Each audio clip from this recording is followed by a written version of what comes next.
കർണാടകയിലെ കൊല്ലൂരിൽ ജീപ്പും ലോറിയും കൂട്ടിയിടിച്ച് 2 മലയാളികൾ മരിച്ചു. ജ്യോതി, ആര്യ എന്നിവരാണ് മരിച്ചത്.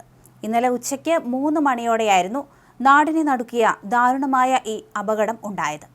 പാലാ പയപ്പാർ പടിഞ്ഞാറെ നെല്ലിത്താനത്ത് ജ്യോതി ബിജു 42 വയസ്സ്, പയപ്പാർ കീച്ചേരിൽ ആര്യ അനൂപ് 33 വയസ്സ് എന്നിവർക്കാണ് മരണം സംഭവിച്ചിരിക്കുന്നത്. പാലായിൽ നിന്ന് കൊല്ലൂർ മൂകാംബിക ക്ഷേത്രത്തിൽ ദർശനത്തിന് പോയ സംഘത്തിലെ അംഗങ്ങളാണ് ഇവർ. ജ്യോതിയുടെ മാതാവ് പാലാ പോണാട് പൂതക്കുഴി മുണ്ടയ്ക്കൽ മിനി, മകൻ ജ്യോതിസ്, ആര്യയുടെ മകൻ അയാൻ എന്നിവർക്ക് പരിക്ക് പറ്റിയിട്ടുണ്ട്. ഇന്നലെ ഉച്ചയോടെയാണ് സംഭവമുണ്ടായത്. മൂകാംബിക ദർശനം കഴിഞ്ഞ് കുടജാദ്രിയിൽ പോയി മടങ്ങി വന്നിരുന്ന 8-അംഗ സംഘം സഞ്ചരിച്ച ജീപ്പിൽ എതിരെ നിന്ന് വന്ന ലോറി ഇടിച്ചു കയറുകയായിരുന്നു. ലോറി ഇടിച്ച് ജീപ്പ് മറിഞ്ഞു. അപകടത്തെ തുടർന്ന് ലോറി ഡ്രൈവർ ഓടി രക്ഷപ്പെടുകയും ചെയ്തു. പരിക്കേറ്റവരെ ആശുപത്രിയിൽ എത്തിച്ചിരിക്കുകയാണ്.